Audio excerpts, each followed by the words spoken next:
ओं नमो भगवते वासुदेवाय नम। नमस्कार बंधुगण आपण मानकु आम यूट्यूब चैनल को स्वागत।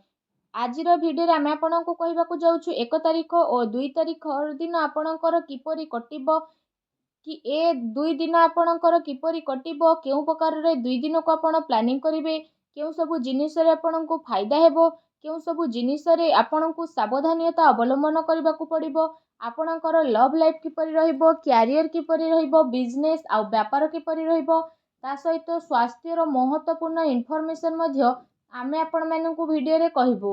ए वीडियो शेष रे आमे आपण मानकू गोटे उपाय विषय मध्य कहबू जहाद्वारा आपण ए दिन को आहुरी अधिक शुभ और मंगलदायक सब्यस्त करें। तेणु आग को वीडियो आरंभ करने पूर्व आमर आपण को रिक्वेस्ट कि जदि आपण आमर ए चैनल नुआ आछंती तो चैनल को सब्सक्राइब करंतु सांगरे नोटिफिकेशन बेल को मध्य ऑन करंतु जहाद्वारा समय समय सह नुआ नुआ वीडियो रे नोटिफिकेशन आपणक पाखरे सर्वप्रथम मिल जिवो।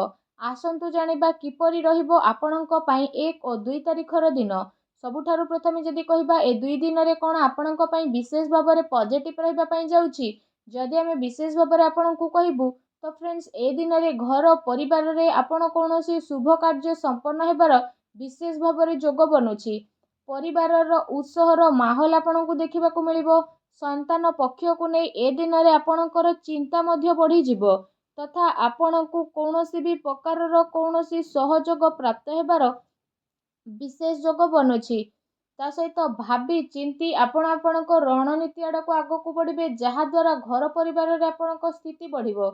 एहा सहित आपणकर विशेष भाव में कौनसी स्वप्न मध्य साकार हेबाकू जाउछि सेथिपई निजर कार्य उपरे पूरा रूप रे आपण ध्यान केंद्रित करंतु। केउठी पूंजी निवेश करिबा आपणक पई फायदावान भर साब्यस्त हेबो। विद्यार्थी वर्गों को प्रतियोगिता संबंधित परीक्षा रे उचित परिणाम मध्य हासिल हेबो। ता सहित आपणकर सबु कार्य विशेष भाव में आसानी रे संपन्न हेबा कारणरू मनरे प्रसन्नता और चिंता भाव मध्य रहिबो। अचानक कौनसी आर्थिक समस्या आसीबा द्वारा आपण निजे निजकू चिंतामुक्त मध्य ए दिन रे अनुभव करिवे। ए समय रे विशेष भाव में ग्रहर स्थिति आपणकर व्यक्तित्व को प्रभावशाली मध्य करिवो। ता सहित समाज रे विशेष भाव में आपणको आपणकर योग्यता द्वारा मान सम्मान मध्य प्राप्त हेबो। धार्मिक एवं आध्यात्मिक क्षेत्र रे विशेष भाव में आपणकर रुचि देखिबाकू मिलिबो। से सबु कारणरू आपणकर भावना बहुत अधिक सकारात्मक एवं संतुलित मध्य नजर आसिबो। एहा सहित जदि कहिबा अन्यर परामर्श अपेक्षा आपण निजर योग्यता और क्षमता उपरे अधिक विश्वास करंतु। ए दिन आपण समस्तंकर महत्वपूर्ण आकांक्षा को पूरा करिबार दिन अटे। पूरा मनोबल द्वारा आपण निजर कार्य प्रति विशेष भाव में सफल नजर आसिबे। ता सहित प्रॉपर्टी संबंधित अटकी थिबा कौनसी कार्य मध्य आपणकर पूरा हेबो। सेथिपई निजर पूरा ध्यान सेथिरे केंद्रित करंतु। पैसा संबंधित निवेश पई मध्य ए दिन बहुत ही उत्तम भरा रहिबो। आसंतु जानिबा ए दिन रे आपणक पई कोन नेगेटिव रहिबो। अनावश्यक कौनसी प्रकार विवाद उत्पन्न हेबार विशेष भाव में संभावना बनुछि। कौनसी व्यक्ति द्वारा विशेष भाव में घरे आपणकर चिंतार माहौल मध्य रहिबो। धन अचल संपत्ति को लेकिन विवाद उत्पन्न हेबार विशेष संभावना आपणक ऊपर बनुछि। ता सहित उत्थान पतन मध्य आपणक जीवन रे आसिबार संभावना रहिछि। तो से सबुरे विशेष भाव में आपणको दूरे रहिबा पई ट्राई करंतु। एहा आपणक पई बहुत ही भल रहिबो। केबे केबे अलस्वामी कारणरू जदि कहिबा आपणक कार्य रे बाधा विघ्न आसी पारे। तेणु ध्यान रखंतु कि टिके भूल बुझामणा आपणक आपणकर लक्ष्य ठारू भटकई मध्य पारिबो। कौनसी प्रकार द्विविधा स्थिति रे कौनसी अनुभवी व्यक्तिर परामर्श आपणक पई फायदावान मध्य साब्यस्त हेबो। एहा सहित आपणको ए कथार मध्य विशेष रूप से ध्यान रखिबार अछि कि केते थर कठोर बाणी द्वारा आपण किछि लोकंक भितरे लड़ाई झगड़ा मध्य उत्पन्न होई पारे। सेथिपई निजर कथबार्ता रे आपण सावधानता अवलंबन करंतु। कामर अधिकता जेहेतु रहिबो तो आपणक शरीर उपरे टिके प्रोब्लेम रहिबो। सेथिपई लगातार आराम आपण करंतु। ता सहित प्रतिटी जिनिस को अति आत्मविश्वास भावना सह आपण विशेष भाव में आगक बढ़िबे। इंटरनाल स्थिति आपण आगक बढ़िबे। ए कारणरू जदि कहिबा किछि लोकंक सह संबंध आपणकर खराब मध्य होई पारे। ता सहित मित्रंक सहित आपण आपणकर टाइम को स्पेंड करंतु नाही। ଏହା ସହିତ କୌଣସି ବାହାର ବ୍ୟକ୍ତିଙ୍କର ହସ୍ତକ୍ଷେପ କାରଣରୁ କୌଣସି ଚିନ୍ତା ଆପଣଙ୍କର ଉତ୍ପନ୍ନ ହେବ ଏବଂ ଘରର ବଡ଼ ବୃଦ୍ଧଙ୍କର ଅପମାନ ହେବାର ବିଶେଷ ଭାବରେ ଆଶଙ୍କା ବନୁଛି। ତା ସହିତ ଏ ଦିନରେ ଖର୍ଚ୍ଚର ଅଧିକତା କାରଣରୁ ବଜେଟ୍ ମଧ୍ୟ ଆପଣଙ୍କର ବିଗିଡ଼ି ପାରେ, ତେଣୁ ଟିକେ ସାବଧାନ ହୁଅନ୍ତୁ। ଆସନ୍ତୁ ଜାଣିବା ଏ ଦିନରେ ଆପଣଙ୍କର ଲଭ୍ ଲାଇଫ୍ କିପରି ରହିବ। ପତି ପତ୍ନୀଙ୍କର ଆପୋଷିକ ମଧୁର ସମ୍ବନ୍ଧ ରହିବ। ବ୍ୟସ୍ତତା ପରେ ମଧ୍ୟ ପରିବାର ପାଇଁ ଆପଣ ଟାଇମ୍କୁ ବାହାର କରିବେ ଆଉ ଘରର ବାତାବରଣକୁ ଆହୁରି ଅଧିକ ଖୁସି ଭରା ମଧ୍ୟ କରିଦେବେ। ପରିବାର ସହିତ ମନୋରଞ୍ଜନ ଏବଂ ସପିଂରେ ଏ ଦିନରେ ଆପଣ ଆପଣଙ୍କ ଟାଇମ୍କୁ ସ୍ପେଣ୍ଡ କରିବେ। ଏହାଦ୍ୱାରା ଘରେ ଖୁସିର ମାହୋଲ ଆହୁରି ଅଧିକ ରହିବ।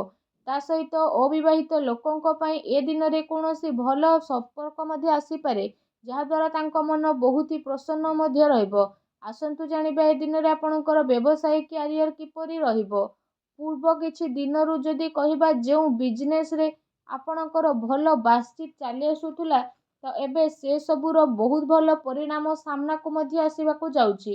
ମହତ୍ତ୍ୱପୂର୍ଣ୍ଣ ଉପଲବ୍ଧି ଏ ଦିନରେ ଆପଣଙ୍କୁ ବିଶେଷ ଭାବରେ ପ୍ରାପ୍ତ ହେବ। ଚାକିରି ପେଶା ବ୍ୟକ୍ତିଙ୍କର କୌଣସି ଟାର୍ଗେଟ ପୂରା ହେବା କାରଣରୁ ଖୁସି ଅନୁଭବ କରିବେ। ବ୍ୟବସାୟିକ ସ୍ଥଳରେ ଯଦି କହିବା, ବିଶେଷ ଭାବରେ ଆପଣଙ୍କର ସ୍ଥିତି ବଢ଼ିବ। କର୍ମଚାରୀଙ୍କର ନିଜର କାର୍ଯ୍ୟ ପ୍ରତି ସମ୍ପୂର୍ଣ୍ଣ ରୂପରେ ସହାନୁଭୂତି ଭାବ ରହିବ। ଯେଉଁ କାରଣ ପାଇଁ ଯଦି କହିବା, କାମ ସମୟର ସହ ଆପଣଙ୍କର ପୂରଣ ନଜର ମଧ୍ୟ ବିଶେଷ ଭାବରେ ଆସିବ। ତା ସହିତ ପ୍ରପର୍ଟି ବ୍ୟବସାୟ ସହ ଜଡ଼ିତ ଲୋକଙ୍କର ବିଶେଷ ଭାବରେ କୌଣସି ବଡ଼ ଡିଲ୍ ହେବାର ସମ୍ଭାବନା ରହିଛି। ତା ସହିତ ପବ୍ଲିକ୍ ଡିଲିଂରେ ଆପଣଙ୍କୁ ବିଶେଷ ଭାବରେ ଲାଭ ପ୍ରାପ୍ତି ହେବ। ଚାକିରି ପେଶା ବ୍ୟକ୍ତିବିଶେଷଙ୍କୁ କୌଣସି ଅଫିସିଆଲି ଯାତ୍ରା ମଧ୍ୟ କରିବା ପାଇଁ ପଡ଼ିପାରେ। ମିଡ଼ିଆ ତଥା ମାର୍କେଟିଂ ସମ୍ବନ୍ଧିତ ବ୍ୟବସାୟ ସହ ଜଡ଼ିତ ବ୍ୟକ୍ତିବିଶେଷମାନେ ଆପଣ ବହୁତ ଭଲ ଉପଲବ୍ଧି ମଧ୍ୟ ପ୍ରାପ୍ତ କରିବେ। ସେଥିପାଇଁ ଆପଣ ଆପଣଙ୍କ ସମ୍ପର୍କ ସୂତ୍ରଙ୍କ ସହିତ ଅଧିକରୁ ଅଧିକ ଟାଇମ୍କୁ ସ୍ପେଣ୍ଡ କରନ୍ତୁ।